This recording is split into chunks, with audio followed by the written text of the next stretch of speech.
Got another corporate shoot lined up. This time it's going to be shooting people on a green screen. And unfortunately, they put me in a room that was really small, especially for getting green screen lighting to be proper. So I really tried my best here, but this is what I came up with. I think I made it work pretty good. And mainly thanks to this green screen that I bought off of Amazon. Since it doesn't need any light stands, you could just kind of put it almost right against the wall, and it gave me a lot more space than I thought I would have. But regardless, everything was just way too crammed, and I would have appreciated at least another 4 to 5 feet. I'm working with the same FX3, and this is just a cheap BezView monitor using an iPad, and I'm also outputting to an Inferno.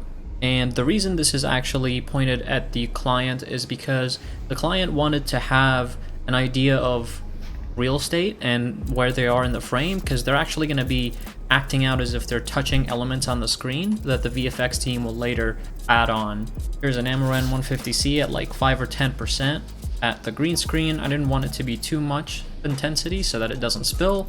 I should have probably diffused it, but since it's dim, I don't think it matters too much, especially because that green screen is pretty wrinkle free.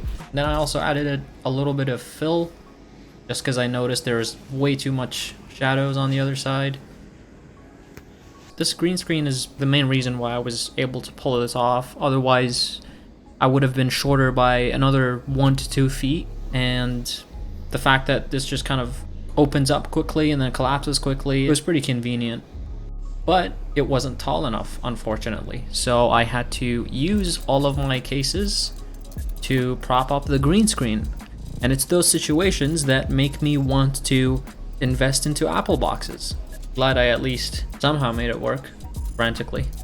Here's the view of the building that I was at. It was a pretty good lunch. Something I liked was that the client knew exactly what they needed. They sent me a spec sheet of the settings they want to shoot in and details about the shutter speed because it's going to be green screened and there's movement, and things about, you know, what aperture to be at so that there's not too thin of a depth of field, things like that. And I really appreciate when a client does that, so that was pretty fun to deal with.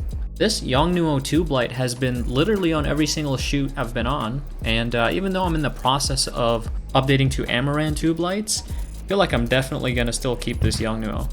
I decided to power the camera using USB-C just because I think I was shooting there for about 3 to 4 hours and I didn't want to think about battery changes. I also taped up the floor just so that I don't have to physically show the client where to go. I could just say, here's the tape, and here's what the final result looks like.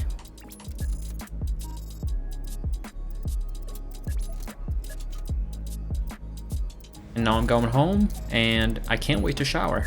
Thanks for watching.